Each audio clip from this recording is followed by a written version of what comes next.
What is up, guys? It is the Bluebloods here, back at y'all with another 2 minute drill, man. We're wrapping up the week, headed back to the SWAC to preview this 2021 season. So before we get started, this episode's almost like a primer for our live stream tomorrow, Saturday, 7 p.m. Central Live, right here on our YouTube channel, man. We're doing our SWAC preview, giving our official predictions, talking about games to watch, talking about players to watch, all that, answering your questions, voicing y'all's opinions live right here on the Blue Bloods, man. So tune in, subscribe now, turn on your post notifications. That way you can be informed as soon as we go live, and you can join us tomorrow on Saturday for our SWAC preview at 7 p.m. Central. And so y'all saw the topic on the intro video. Our guy Beto's out today, so I'm holding down the fort, man. I'm going to be talking about the biggest question mark surrounding each team. Now, this is subjective, and so I want you guys to comment as we go through your biggest question mark for some of these teams if you have a real strong opinion about it or you disagree with what I picked. Now, this could be a position group that I have a question mark about. It could be a certain stat. It could be a certain player. It could be something like that, or it just could be a key to having that team reach their full potential, whether that be a player has to play up to their potential, a unit as a whole, the team at this particular juncture. So I want to kick it off. I went from probably like the projected lowest ranked teams up down to the favorites. So the favorites are at the end of the video, so we can work our way toward the big teams y'all want to talk about. I'm not going to try to spend too terribly long breaking all these down in detail. That's what tomorrow is for. But I wanted to kind of offer this as a primer for you guys to see where y'all are feeling. That way y'all can comment and we can discuss it tomorrow, on the live stream. So I want to start with Texas Southern. I went with defensive consistency here. And, in 2019, when you go all the way back 2 years ago, they were allowing over 40 points per game. And this past year, they were allowing over 35 points per game. And the defense just, I put consistency because, yes, they can make a play or two here or there, but it's just not that every single time, every single drive, every single quarter, every single game. They just don't put it all together. And for me, that just isn't going to work. They were allowing almost 5 yards a carry. They were allowing almost 200 yards rushing a game last year. And they were still allowing over 200 yards passing a game. And, they're allowing almost 400 yards of offense. And this team is a team where the offense struggled at times last year, only scoring 21 points per game.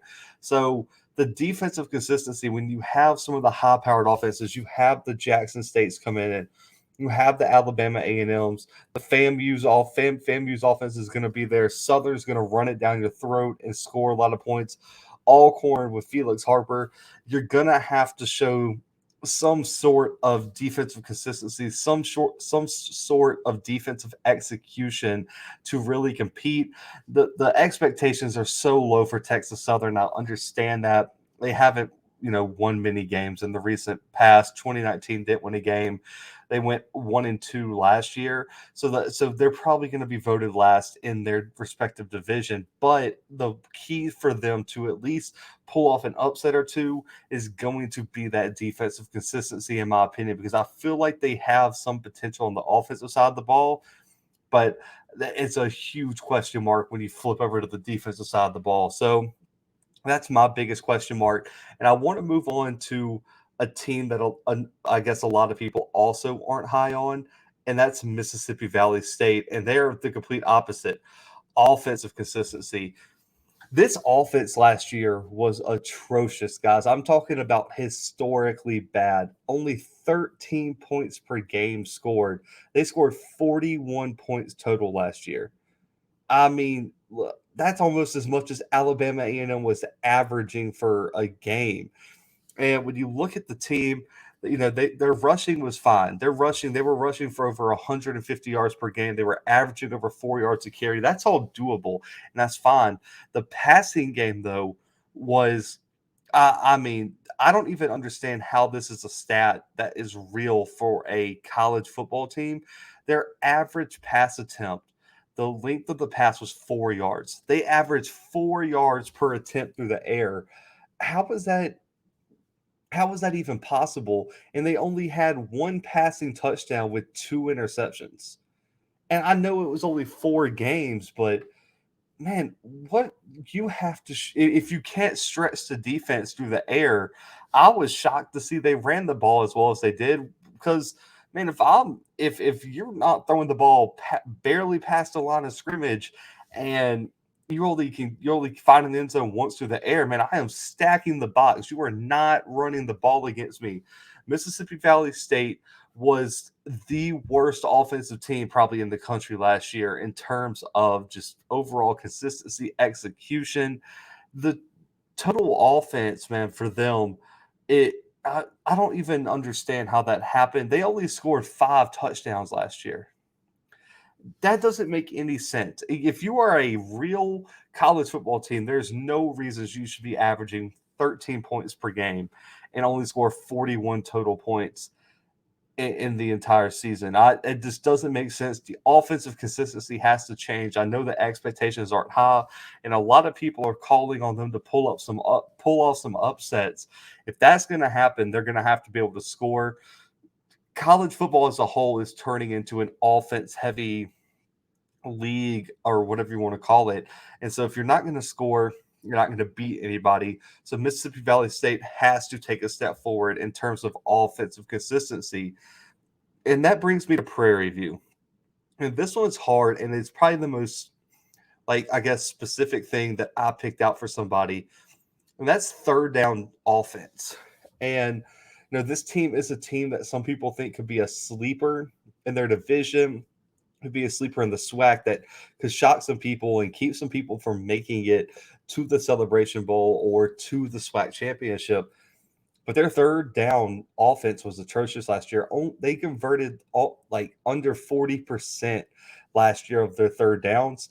And if you can't run the ball and can't, get into those third and manageable situations, it's going to be hard for you to beat the tough teams. Because when you go up against an Alcorn, you go up against an Alabama A&M, you go up against a Southern, if you let them control the time of possession and just get all those offensive possessions, they're going to blow you out of the water. Because if you give them too many opportunities to score, they're going to convert on more than not on those. Alabama A&M is going to score on 90% of their offensive possessions.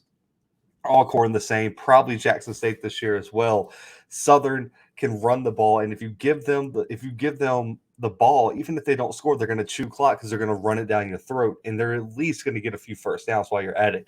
So Prairie View wants any chance of competing for the SWAC. Their third down offense has to get better. You can't be in the 30 percentile range in terms of converting those third downs. And they were better on fourth down than third downs, which is just outrageous. And you're going to have to do better in just keeping the possession of the ball, finding your way down the field, and putting drives together. Putting drives together is the hardest thing to do, and Prairie View A&M was really struggling to do that last year. Converting under 40% is not going to win anything in the SWAC, anything in college football. So that third down offense is really where I want to see Prairie View take that next step. And that brings us to Bethune. The new kids on the block, man, and it's just simple. It's quarterback. That their quarterback is the biggest question on the field, man. I think it's Acavius Williams was their quarterback for 2 years, was an all MEAC selection. He's graduated and he's gone. And there's 6 quarterbacks listed on the roster. I've heard that a few of them are really, really good. Marcus Riley is a running back who's now converted to quarterback. He was a star quarterback in Tallahassee in high school. And I'm really curious on who's going to start there. I haven't heard any, I don't have any connections to Bethune, so I don't really know who's winning that job right now. But that's going to be the biggest thing. Can they do what Acavius did for Bethune in just carrying this offense, making it one of the most explosive offenses in the MEAC? They're going to need the running game to step up to help a new quarterback. And so due to no really, starter being announced yet for Bethune, I'm going to have to go quarterback because that is really going to impact my prediction for them based on the quarterback they roll out there week one. And our guy Scotty on All Script, he's got the G garbage bag and everyone's down on Grambling. Well, for that to change after an 0-4 spring season, their pass defense has to be better.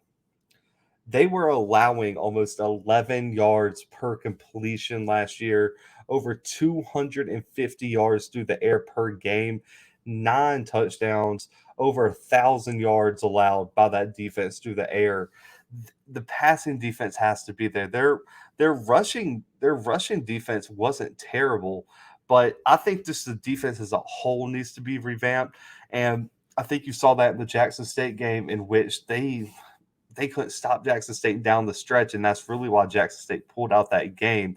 They're going to have to find a stable corner somewhere. There's no really, when I'm thinking about this Grambling roster, there's no anchor corner that you could just rely on to say, I need you to go shut down that number one receiver.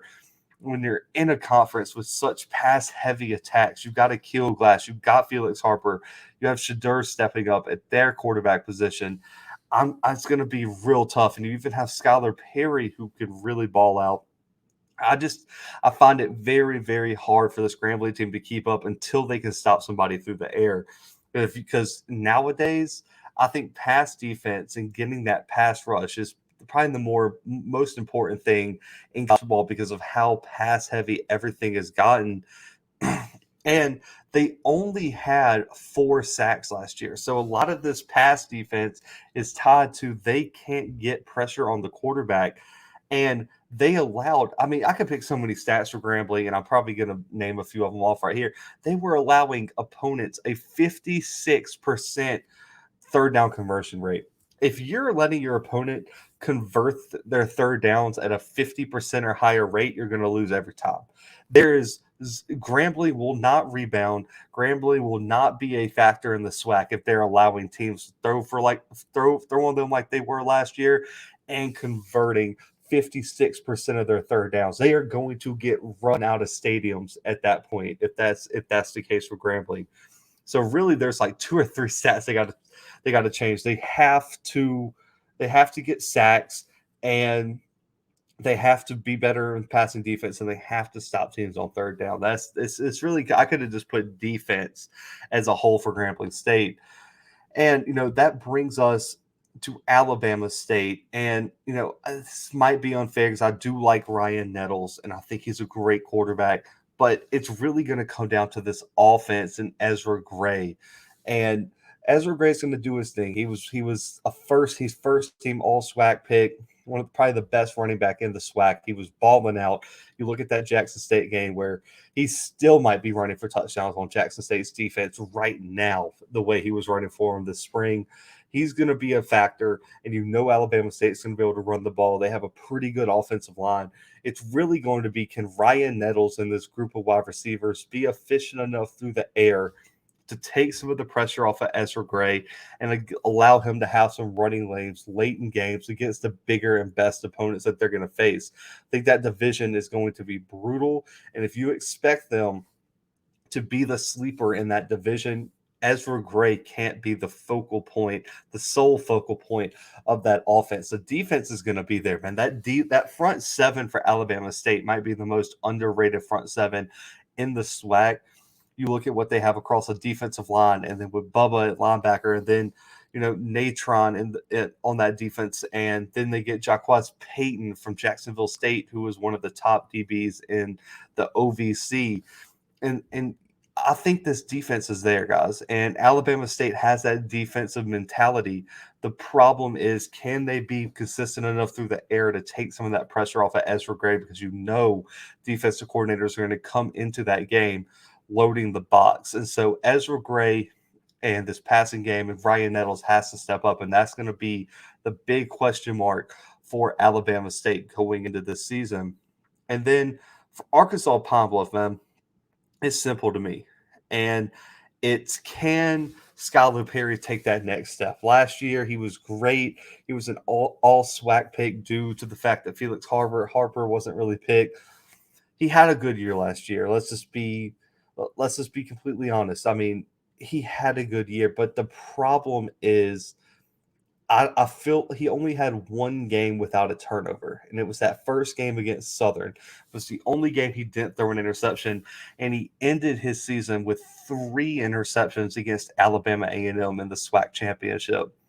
Skylar Perry's next step is being more consistently accurate and avoiding turnovers. That's what I need to see. And I think that defense is still going to be good. They're returning nine starters on both sides of the ball. I know they lost a good bit of transfers on the defense, and everyone keeps talking about that, but they still have 9 players with starting experience on that team on both sides of the ball. So it's 18 starters coming back. Skylar Perry is the key here. If he doesn't throw those 3 interceptions, they probably can escape that Alabama A&M game with a win and be the SWAC spring champions. So Skylar Perry needs to show that he can mature from last spring to now.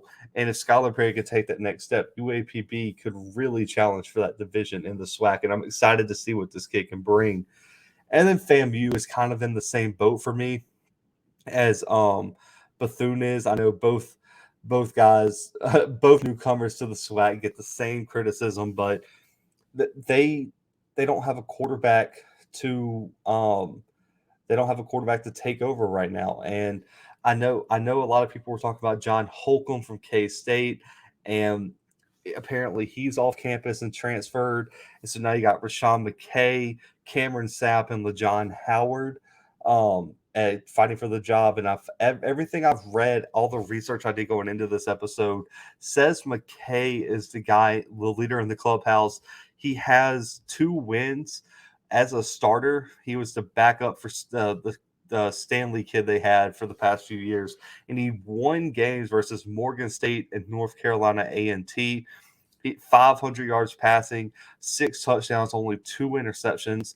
He looks like the guy here, but until they officially name him the starter and until I see him against Jackson State early against that dominant secondary that Jackson State's going to have, my big question mark here for the Rattlers are the quarterback.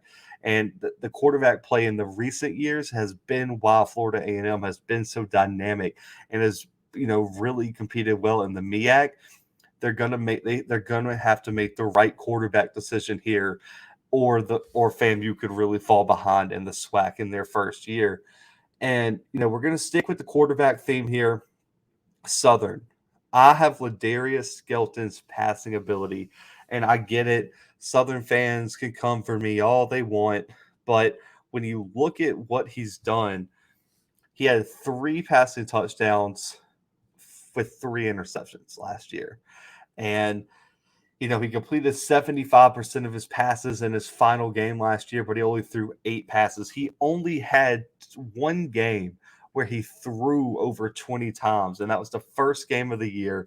He went 10 for 22, 135 yards to just 1 passing touchdown. I get it. Your offensive line is great. You're going to be able to run the ball. That's fine. Somebody's going to load the box and stop your run game. Can Ladarius Skelton pass you out of that? Can he be a threat or enough of a threat through the air to make the defense be honest? Because when you face these teams like a Jackson State possibly, like an Alabama State, these teams with strong front sevens that are going to be able to pick those gaps, be in the right position, and slow down your running games. I don't think you're stopping Southern's running game, but you can definitely slow it down. And once they get that slowed down, or if you get them in a game like Alabama A&M or something like that, or Jackson State where you have to pass the ball late in the game, is he going to be able to deliver? Because I really, really question whether he's going to be able to put the offense on his back when it's a pass-heavy situation or you have to pass the ball. So Ladarius Skelton's passing ability is by far my biggest question mark for Southern because they got the line of scrimmages figured out. They got the running game figured out. It's just, can they pass the ball if they have to, if you stack the box and make them throw it? And this next one is going to be controversial. I understand that, but let me explain before everybody just freaks out on me and says, "Oh man, this is dumb." Whatever.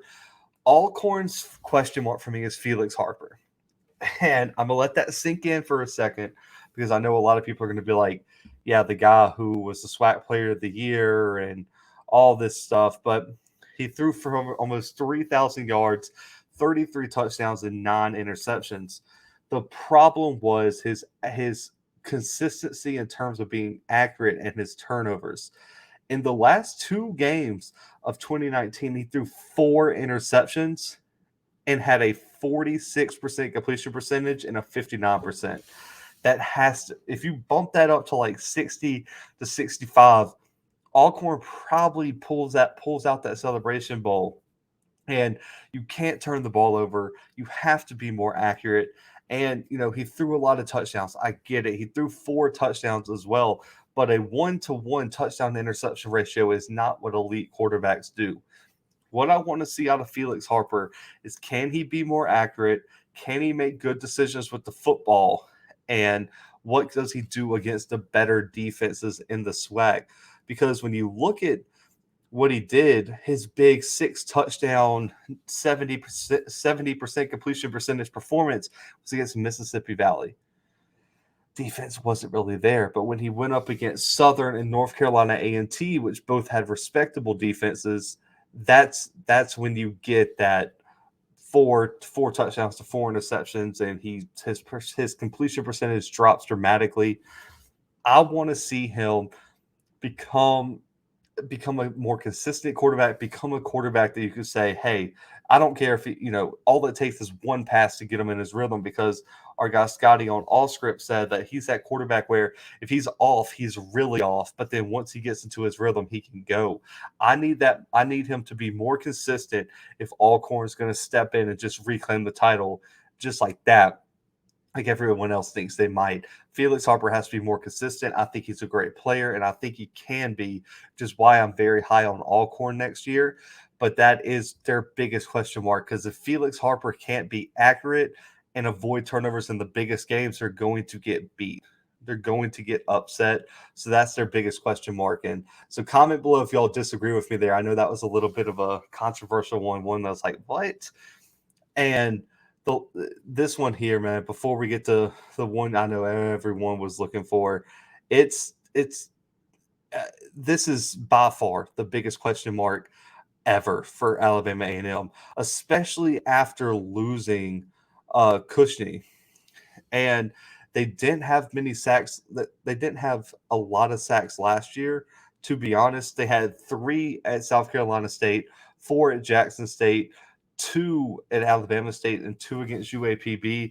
A lot of those were due to Cushney too. What I need to see is, can they have that number one pass rusher? So when you watch the elite teams, when you watched Alabama last year, Christian Barmore was always someone they can count on to make an impact play on the D line. When you look at Jackson State, you have multiple candidates where you're like, okay, if I need to get to the pass, if I need to get to the quarterback, I can count on this guy, this guy, this guy. You look at Southern, I can rely on Jordan Lewis to get to the quarterback in the big moments. Right now, when I look at Alabama A&M's roster, I'm like, man, if I need to get to the quarterback, who can I call on? Like, who can I put into the game where I know he can make a play? I don't think they have that right now. That needs to emerge, especially before that October matchup with Jackson State, because you're going to have to get pressure on Sheduer Sanders if you expect to win. And in the bigger games, they're going to have to be more consistent. And I get it. It might not always end up in sacks, but you have to get the quarterback off his rhythm. You have to get in his face. You have to get him out of his rhythm. And for them to repeat, rushing the passer is going to have to be there, because when you rush the passer, that secondary will have more time to be in the right position. And it forces the quarterbacks to give your secondary more opportunities to get turnovers. And that's going to be the key for Alabama A&M, because what teams are going to do to the Bulldogs are try to run the ball and keep the ball out of Akil Glass's hand. It's going to be the number one thing they're going to try to do. So if this defense can force turnovers and get that offense, which is going to score a majority of the time, they're going to win a lot of games. So rushing the passer is the biggest key for Alabama A&M. And this is the moment I know everyone has been waiting for, and it's Jackson State. And this is the most simple one I've done. I know a lot of people are like, man, it's got to be Sheduer. It's got to be the run game. It's got to be all the transfers. It's got to be the coaching, the adjustments. None of that matters if the offensive line doesn't execute. Last year, when we started covering Jackson State on this podcast, as a former offensive lineman, it shocked me at the execution and the lack of control that offensive line really had early in the season. I know they brought in a lot of transfers, but even with that, with a lot of turnover from the offensive line, that chemistry in real game scenarios, I get it. They could be practicing from the spring. They can be practicing this fall camp, all that. But the chemistry is developed in game. And that is a fact for offensive linemen. You have to develop it in the trenches, in the game, in the moment, and be able to communicate, know where you're going, know who has who. And the offensive line is so overlooked in terms of college football, in terms of football in general. This is so important, especially with Sheduer and that new backfield they got, all the great weapons and wide receivers, because none of that matters if he can't get the ball out of his hands. And when I look at what they did last year, man, they allowed a lot of penetration. When you look at when they played Alabama State and Southern, probably the two top teams they faced, they allowed 11 tackles for loss and 10 tackles for loss in those two games. So 21 tackles for loss in two games. And then they allowed 9 total sacks across those two games as well. You're not beating anybody like that. You're not beating anyone if your offensive line can't establish themselves in the trenches in the biggest games and really create running lanes, because the running game is going to be so important to take the pressure off of Sheduer Sanders his first season. The offensive line has to keep him under pressure. I mean, out of harm's way, and not allow him to be under pressure all the time, because once that internal clock gets set really quick, what's going to happen? And we see it with quarterbacks like Bo Nix. We see it with teams with bad offensive lines in the FBS as well, where once that internal clock, they know it's going to have to be quick. Even when you execute and block everyone, their internal clock is still ticking too fast, and they make mistakes and rush. And that's where turnovers happen. That's where poor execution. That's where they overthrows, throwing the ball to the spot before the receiver's there, everything like that, or escaping the pocket too soon. They get those happy feet. And so what needs to happen is from week one, this offensive line has to establish itself and I guess build the confidence up of Dion and Sheduer, because if your offensive line's not executing, it really limits the playbook, because you can't run those complex routes deep downfield. You've got to stick to short passes. And if the offensive line's not executing, you can't run the ball, which means the defense is about to tee off on you. And so those two big games those two games last year were huge. And when you even extend it to the Alabama A&M, so the last 3 games of the season, they allowed 13 total sacks in 3 games against Alabama A&M, Southern, and Alabama State. That cannot happen if you're Jackson State. So the offensive line, I know there's some new faces. They're going to have to gel, and they're going to have to show outstanding improvement if Jackson State wants to win the SWAC this year. So appreciate y'all tuning in, man. I'm hoping y'all have a great Friday. Make sure to subscribe, turn on your post notifications, because we will be back tomorrow, 7 p.m. Central, with our 2021 SWAC preview, going over games to watch, players to watch, the biggest storylines, and giving our official predictions. We'll live stream as long as y'all want. So bring y'all's questions, bring y'all's comments. We're here for y'all, man. We appreciate the support so much, man. Subscribe now, enter the giveaway. We're picking 5 new people to send out merch to once we hit 700. All our other merch is already shipped to everyone else. Then, of course, when we hit 1,000, we got the huge giveaway of 2 tickets to a college football game, either this season or next season, depending on when we hit it. So make sure to subscribe now. I appreciate y'all's support so much, man. But for myself and the Bluebloods, man, I'll see y'all tomorrow night. But for right now, we are out.